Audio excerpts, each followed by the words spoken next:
Hello my dear students, ಹೇಗಿದ್ದೀರಾ ಎಲ್ಲರೂ? Welcome to Pallavi tutorials. ಮಕ್ಕಳ ಈ ಒಂದು ವಿಡಿಯೋದಲ್ಲಿ ಸೆಕೆಂಡ್ PUC ಎಕನಾಮಿಕ್ಸಿಗೆ ಸಂಬಂಧಪಟ್ಟಾಗೆ ನಾಡಿದ್ದು ನಡೆಯುವಂಥ ವಾರ್ಷಿಕ ಪರೀಕ್ಷೆಯಲ್ಲಿ ಹೊಂದಿಸಿ ಬರೆಯಿರಿ ಪ್ರಶ್ನೆಗಳನ್ನ 5 ಅಂಕಕ್ಕೆ ಕೇಳ್ತಾರೆ, ನಿಮಗೆಲ್ಲ ಗೊತ್ತಿದೆ. ಆದರೆ ಹೊಂದಿಸಿ ಬರೆಯಿರಿ ಪ್ರಶ್ನೆಗಳನ್ನ ಯಾವ ಅಧ್ಯಾಯದ ಮೇಲೆ ತೆಗಿತಾರೆ ಅನ್ನೋದು ಬಹುಮುಖ್ಯವಾಗುತ್ತೆ. ಯಾವ ಅಧ್ಯಾಯದ ಮೇಲೆ ಬರುವಂತಹ ಪ್ರಶ್ನೆಗಳಲ್ಲಿ ಯಾವ ಟಾಪಿಕ್ನ ಜಾಸ್ತಿ ತೆಗೆದು ಹೊಂದಿಸಿ ಬರೆಯಿರಿ ಪ್ರಶ್ನೆಗಳನ್ನ ತೆಗಿತಾರೆ. ಹಾಗಾಗಿ ಯಾವ್ಯಾವ ಟಾಪಿಕ್ಗಳನ್ನ ನೀವು ಓದ್ಕೊಳ್ಬೇಕು ಅನ್ನೋದು ತುಂಬಾ ಇಂಪಾರ್ಟೆಂಟು. ಈ ಒಂದು ವಿಡಿಯೋದಲ್ಲಿ ಹೊಂದಿಸಿ ಬರೆಯಿರಿ ಪ್ರಶ್ನೆಗಳನ್ನ ಯಾವ್ಯಾವ ಅಧ್ಯಾಯದಲ್ಲಿ ಕೊಡ್ತಾರೆ. ಕಾರಣ ನಿಮಗೆ ಗೊತ್ತಿದೆ, ಹೊಂದಿಸಿ ಬರೆಯಿರಿ ಪ್ರಶ್ನೆಗಳಿರೋದು 5 ಪ್ರಶ್ನೆಗಳನ್ನ ತೆಗಿಬೇಕು. ಹೌದಾ? ಒಂದು ಅಧ್ಯಾಯದಿಂದ 1, 2 ಹೇಗಾದರೂ ತೆಗಿಬಹುದು. ಆದರೆ ಅವರು ಕೊಟ್ಟಿರುವಂತಹ ಬ್ಲೂ ಪ್ರಿಂಟ್ ಪ್ರಕಾರ ಹೊಂದಿಸಿ ಬರೆಯಿರಿ ಪ್ರಶ್ನೆಗಳನ್ನ ಕಾನ್ಸಂಟ್ರೇಟ್ ಮಾಡಿರುವಂತಹ ಅಧ್ಯಾಯಗಳು ಇದಿಷ್ಟು. ಅಧ್ಯಾಯ 2 ಅನುಭೋಗಿಯ ವರ್ತನೆಯ ಸಿದ್ಧಾಂತ, ಅಧ್ಯಾಯ 3 ಉತ್ಪಾದನೆ ಮತ್ತು ವೆಚ್ಚಗಳು, ಅಧ್ಯಾಯ 4 ಪರಿಪೂರ್ಣ ಪೈಪೋಟಿಯಲ್ಲಿ ಉದ್ಯಮ ಘಟಕದ ಸಿದ್ಧಾಂತ ಹಾಗೂ ಅಧ್ಯಾಯ 5 ಮಾರುಕಟ್ಟೆ ಸಮತೋಲನ. ಅದೇ ರೀತಿ ವಿಭಾಗ 2 ಸಮಗ್ರ ಅರ್ಥಶಾಸ್ತ್ರದಲ್ಲಿ ಅಧ್ಯಾಯ 2 ರಾಷ್ಟ್ರೀಯ ವರಮಾನದ ಲೆಕ್ಕಾಚಾರ, ಅಧ್ಯಾಯ 3 ಹಣ ಮತ್ತು ಬ್ಯಾಂಕಿಂಗ್, ಅಧ್ಯಾಯ 4 ಆದಾಯ ಮತ್ತು ಉದ್ಯೋಗದ ನಿರ್ಧಾರ ಹಾಗೂ ಅಧ್ಯಾಯ 6 ಮುಕ್ತ ಆರ್ಥಿಕತೆ ಮತ್ತು ಸಮಗ್ರ ಅರ್ಥಶಾಸ್ತ್ರ. ಇಲ್ಲಿ 8 ಅಧ್ಯಾಯಗಳಾಯಿತು. ಈಗ ನಿಮಗೆ ಡೌಟು, 8 ಪಾಠಗಳನ್ನ ನೀವು ಕೊಟ್ಟಿದ್ದೀರಿ, ಬರುವಂಥದ್ದು 5 ಪ್ರಶ್ನೆ. ಹಾಗಾದರೆ ಯಾವುದರಲ್ಲಿ ಪ್ರಶ್ನೆ ಬರುತ್ತೆ? ಈ 8ನ್ನು ಓದ್ಕೊಳ್ಬೇಕು. ಪ್ರಶ್ನೆಗಳು ಯಾವ ರೀತಿ ಬಂದಿದೆ ಈ ಹಿಂದೆ ಅಥವಾ ಮಾದರಿ ಪ್ರಶ್ನೆ ಪತ್ರಿಕೆ ಅದೆಲ್ಲವನ್ನು ಅನಲೈಸ್ ಮಾಡಿದಾಗ 3 ಬಾರಿಯೂ ಕೂಡ ಪುನರಾವರ್ತನೆ ಆಗಿದ್ದು, ರಿಪೀಟ್ ಆಗಿದ್ದು ಅಂತ ಹೇಳಿದ್ರೆ ಉತ್ಪಾದನೆ ಮತ್ತು ವೆಚ್ಚಗಳು. ಈ ಅಧ್ಯಾಯದಿಂದ ಪ್ರತಿ ಬಾರಿನೂ ಕೂಡ ಹೊಂದಿಸಿ ಬರೆಯಿರಿ ಪ್ರಶ್ನೆಗಳು ಬಂದಿದೆ. ಅದೇ ರೀತಿ ಅಧ್ಯಾಯ 6 ಮುಕ್ತ ಆರ್ಥಿಕತೆ ಮತ್ತು ಸಮಗ್ರ ಅರ್ಥಶಾಸ್ತ್ರ, ಈ ಅಧ್ಯಾಯದಲ್ಲೂ ಪ್ರತಿ ಸಲನೂ ಕೂಡ ಹೊಂದಿಸಿ ಬರೆಯಿರಿ ಪ್ರಶ್ನೆಗಳು ಬಂದಿದೆ. ಮೇಯ್ನ್ ಆಗಿ 3 ಮತ್ತೆ 2 ಸಲ ಬಂದಿರುವಂಥದ್ದು ಹಣ ಮತ್ತು ಬ್ಯಾಂಕಿಂಗ್, ಅದೇ ರೀತಿ ಇನ್ನೊಂದು ಅನುಭೋಗಿಯ ವರ್ತನೆಯ ಸಿದ್ಧಾಂತ, ಅದೇ ರೀತಿ ಪರಿಪೂರ್ಣ ಪೈಪೋಟಿಯಲ್ಲಿ ಉದ್ಯಮ ಘಟಕದ ಸಿದ್ಧಾಂತ. ಉಳಿದ ಇನ್ನು ಚಾಪ್ಟರ್ಗಳು ಯಾವುದಿದೆ? ಮಾರುಕಟ್ಟೆ ಸಮತೋಲನ 1 ಬಾರಿ, ರಾಷ್ಟ್ರೀಯ ವರಮಾನದ ಲೆಕ್ಕಾಚಾರ 1 ಬಾರಿ ಬಂದಿದೆ. ಅದೇ ರೀತಿಯಾಗಿ ಆದಾಯ ಮತ್ತು ಉದ್ಯೋಗ ನಿರ್ಧಾರ 1 ಬಾರಿ ಬಂದರೂ ಕೂಡ ಇದನ್ನು ನೀವು ಕಾನ್ಸಂಟ್ರೇಟ್ ಮಾಡಬೇಕು, ಚೆನ್ನಾಗಿ ಓದ್ಕೊಳ್ಬೇಕು. ಕಾರಣ ನಿಮ್ಮ ಈ ವರ್ಷದ 3 ಮಾದರಿ ಪ್ರಶ್ನೆ ಪತ್ರಿಕೆಯಲ್ಲಿ ಇದರ ಮೇಲೆ ಪ್ರಶ್ನೆಗಳು ಇರೋದ್ರಿಂದ ಈ ಅಧ್ಯಾಯನೂ ತುಂಬಾ ಇಂಪಾರ್ಟೆಂಟ್ ಆಗುತ್ತೆ. ನಾನು ಒಂದಿಷ್ಟು ಹೊಂದಿಸಿ ಬರೆಯಿರಿ ಸೆಟ್ಗಳನ್ನ, ಇಲ್ಲೇನಿದೆ 8 ಪಾಠಗಳು, ಈ 8 ಪಾಠಗಳ ಸೆಟ್ಟನ್ನು ಕೊಡ್ತಾ ಇದ್ದೀನಿ. ಹೊಂದಿಸಿ ಬರೆಯಿರಿ ಪ್ರಶ್ನೆಗಳು ಯಾವುದು ಇಂಪಾರ್ಟೆಂಟ್ ಇದೆಯೋ ಅದನ್ನೇ ಫಸ್ಟ್ ಹೇಳ್ತಾ ಇದ್ದೀನಿ. ಕರೆಕ್ಟಾಗಿ ಕಾನ್ಸಂಟ್ರೇಟ್ ಮಾಡಿ, ಕರೆಕ್ಟಾಗಿ ಓದ್ಕೊಳ್ಳಿ. ಈಸಿಯಾಗಿ 5 ಅಂಕಗಳನ್ನ ನೀವು ಪಡೆದುಕೊಳ್ಬಹುದು. ಯಾವುದೇ ಕಾರಣಕ್ಕೂ ನೆಗ್ಲೆಕ್ಟ್ ಮಾಡಬೇಡಿ. ಮೊದಲಿಗೆ 3 ಮಾದರಿ ಪ್ರಶ್ನೆ ಪತ್ರಿಕೆಯಲ್ಲಿರುವಂಥ ಹೊಂದಿಸಿ ಬರೆಯಿರಿಯನ್ನು ಒಂದು ಸಲ ನೋಡ್ಕೊಬಿಡಿ. ಸರಿ ಸಮಾನ ಬೇಡಿಕೆ ಸ್ಥಿತಿ ಸ್ಥಾಪಕತ್ವ, ಇದಕ್ಕೆ ಆನ್ಸರು ED = 1. LRAC ಇದಕ್ಕೆ ಸರಿಯಾದ ಉತ್ತರ ದೀರ್ಘಾವಧಿ ಸರಾಸರಿ ವೆಚ್ಚ. ಸಾಮಾನ್ಯ ಲಾಭ ಇದಕ್ಕೆ ಸರಿಯಾದ ಉತ್ತರ ಶೂನ್ಯ ಲಾಭ. ಹಣ ವಿನಿಮಯ ಮಾಧ್ಯಮ. ನಿರ್ವಹಣಾ ಹೊಂದಾಣಿಕೆ ಇದಕ್ಕೆ ಸರಿಯಾದ ಉತ್ತರ ಡರ್ಟಿ ಹೊಂದಾಣಿಕೆ. ಇನ್ನೊಂದು ಮಾದರಿ ಪ್ರಶ್ನೆ ಪತ್ರಿಕೆ TFC + TVC ಇದಕ್ಕೆ ಸರಿಯಾದ ಉತ್ತರ =TC. ಟೋಟಲ್ ಕಾಸ್ಟ್ ಪೈ ಸರಿಯಾದ ಉತ್ತರ TR - TC. ಕಚ್ಚಾ ಸರಕು ಅಂತ ಕೊಟ್ಟಿದ್ದಾರೆ, ಮಧ್ಯವರ್ತಿ ಸರಕು. ಆಡಮ್ ಸ್ಮಿತ್ ಕೊಟ್ಟಿದ್ದಾರೆ, ಇದಕ್ಕೆ ಸರಿಯಾದ ಉತ್ತರ ಕಾಣದ ಕೈ ಕಾರ್ಯಾಚರಣೆ.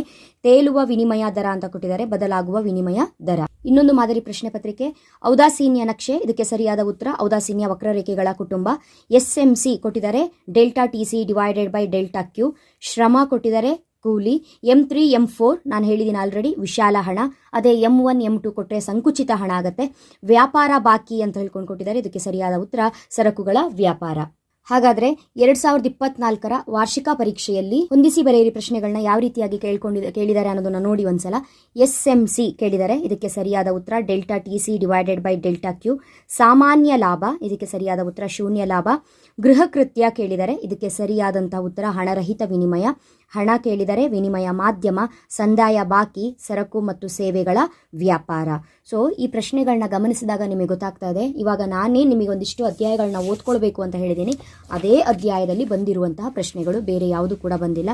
ಹಾಗಾಗಿ ಇಷ್ಟು ಅಧ್ಯಾಯಗಳಲ್ಲಿ ಒಂದ್ಸಲ ನೋಡ್ಕೊಂಡು ಹೋಗಿ, ಕರೆಕ್ಟಾಗಿ ಗಮನವಿಟ್ಟು ನೋಡಿಕೊಂಡ್ರೆ ಆಪೋಸಿಟಲ್ಲೇ ಉತ್ತರ ಇರೋದ್ರಿಂದ ಮ್ಯಾಚ್ ಮಾಡಿ, ಅಂದರೆ ಹೊಂದಿಸಿ ಬರೆಯೋದು ಅಂತ ಏನು ಕಷ್ಟ ಆಗಲ್ಲ. ಹಾಗಾಗಿ 5 ಅಂಕ ನಿಮಗೆ ಬರಲೇಬೇಕು ಅನ್ನುವಂಥ ಒಂದು ಗಮನದಲ್ಲಿ ಇದಿಷ್ಟು ಪ್ರಶ್ನೆಗಳಿಗೂ ನೀವು ರೆಡಿಯಾಗಿ. ಮೊದಲಿಗೆ ಅತಿ ಹೆಚ್ಚು ಪ್ರಶ್ನೆಗಳು ಬಂದಿರೋದ್ರಿಂದ ಉತ್ಪಾದನೆ ಮತ್ತು ವೆಚ್ಚಗಳು ಅಧ್ಯಾಯದ ಮೇಲೆ ಬರುವಂತಹ ಹೊಂದಿಸಿ ಬರೆಯಿರಿ ಟಾಪಿಕ್ನ ಫಸ್ಟ್ ನೋಡೋಣ. ಇಲ್ಲಿ ಈ ಅಧ್ಯಾಯದಲ್ಲಿ ಅತಿ ಹೆಚ್ಚು ಬಾರಿ ಪ್ರಶ್ನೆಗಳು ರಿಪೀಟ್ ಆಗಿದೆ, ಕರೆಕ್ಟಾಗಿ ನೋಡ್ಕೊಳ್ಬೇಕು. CRS ಸ್ಥಿರ ಪ್ರತಿಫಲಗಳ ಪ್ರಮಾಣ, SAC ಅಲ್ಪಾವಧಿ ಸರಾಸರಿ ವೆಚ್ಚ, LRAC ದೀರ್ಘಾವಧಿ ಸರಾಸರಿ ವೆಚ್ಚ. TFC + TVC = TC. SMC = ΔTC / ΔQ. ಕರೆಕ್ಟಾಗಿ ನೋಡ್ಕೊಳ್ಬೇಕು, ಇದಿಷ್ಟರಲ್ಲಿ ಒಂದು ಗ್ಯಾರಂಟಿ. ನೆಕ್ಸ್ಟು ವಿಭಾಗ 2ರಲ್ಲಿ ಅಧ್ಯಾಯ 6 SDR ಕಾಗದದ ಚಿನ್ನ, ವೆರಿ ಇಂಪಾರ್ಟೆಂಟ್. ಸಂದಾಯ ಬಾಕಿ ಸರಕು ಸೇವೆಗಳ ವ್ಯಾಪಾರ ಹೋದ ವರ್ಷ ಆ್ಯನ್ಯುವಲ್ ಎಕ್ಸಾಮಲ್ಲಿ ಇತ್ತು. ವ್ಯಾಪಾರ ಬಾಕಿ ಸರಕುಗಳ ವ್ಯಾಪಾರ, ಇಲ್ಲಿ ನೋಡಿ ಸಂದಾಯ ಬಾಕಿ, ಇದನ್ನು ಕನ್ಫ್ಯೂಸ್ ಮಾಡ್ಕೋಬೇಡಿ. ಸಂದಾಯ ಬಾಕಿ ಸರಕು ಸೇವೆಗಳ ವ್ಯಾಪಾರ, ವ್ಯಾಪಾರ ಬಾಕಿ ಸರಕುಗಳ ವ್ಯಾಪಾರ. ತೇಲುವ ವಿನಿಮಯ ದರ, ಬದಲಾಗುವ ವಿನಿಮಯ ದರ. ನಿರ್ವಹಣಾ ಹೊಂದಾಣಿಕೆ, ಡರ್ಟಿ ಹೊಂದಾಣಿಕೆ.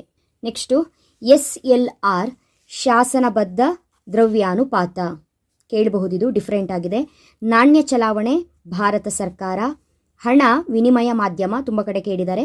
M3 M4 ವಿಶಾಲ ಹಣ ಕೇಳಿದ್ದಾರೆ.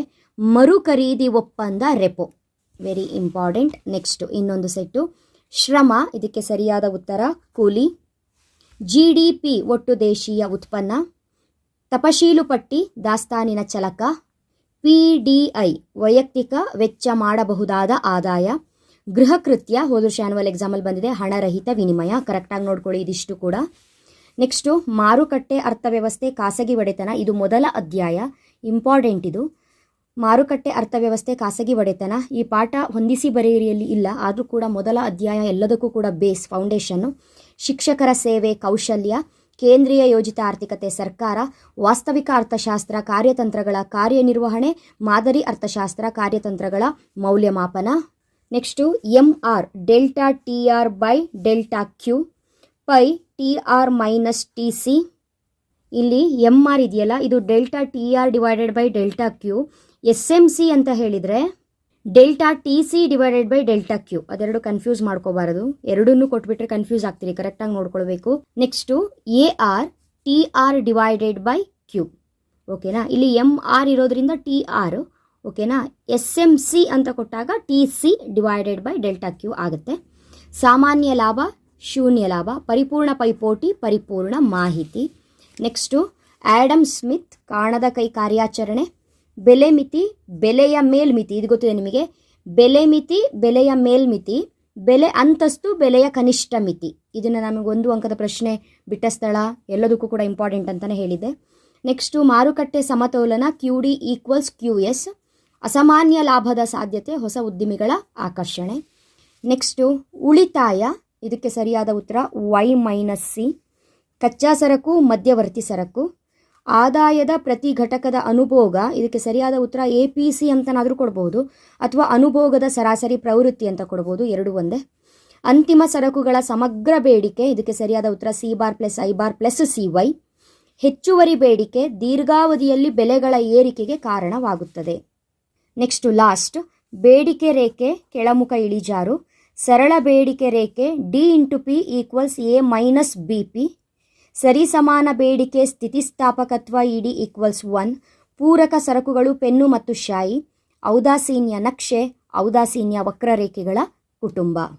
ಸೊ ಇದಿಷ್ಟು ಕೂಡ ಹೊಂದಿಸಿ ಬರೆಯಿರಿ ವಿಷಯಕ್ಕೆ ಸಂಬಂಧಪಟ್ಟ ಹಾಗೆ ಒಂದು ಮಾಹಿತಿ ಹೆಲ್ಪ್ ಆಗಿದೆ ಅಂತ ಅಂದ್ಕೊಂಡಿದ್ದೀನಿ. ಈ ರೀತಿಯಾಗಿ ಓದ್ಕೊಳ್ಳೋದ್ರಿಂದ ನಿಮಗೆ 5 ಅಂಕಗಳು ಈಸಿಯಾಗಿ ಸಿಗುತ್ತೆ.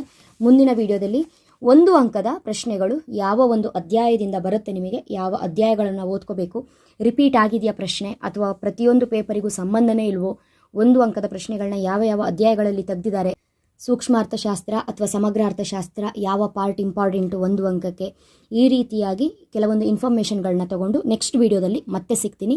ಅಲ್ಲಿವರೆಗೂ ಚೆನ್ನಾಗಿ ಓದ್ಕೊಳ್ಳಿ. ನೆಕ್ಸ್ಟ್ ವೀಡಿಯೋ ಬಂದ ತಕ್ಷಣ ನೋಟಿಫಿಕೇಷನ್ ಬರಬೇಕು ಅಂತ ಹೇಳಿದರೆ ಜಸ್ಟ್ ಸಿಂಪಲ್ ನಮ್ಮ ಚಾನಲ್ ಪಲ್ಲವಿ ಟ್ಯುಟೋರಿಯಲ್ಸ್ನ ಸಬ್ಸ್ಕ್ರೈಬ್ ಮಾಡಿಕೊಂಡು ಆಲ್ ಬಟನ್ನ ಕ್ಲಿಕ್ ಮಾಡ್ಕೊಳ್ಳಿ.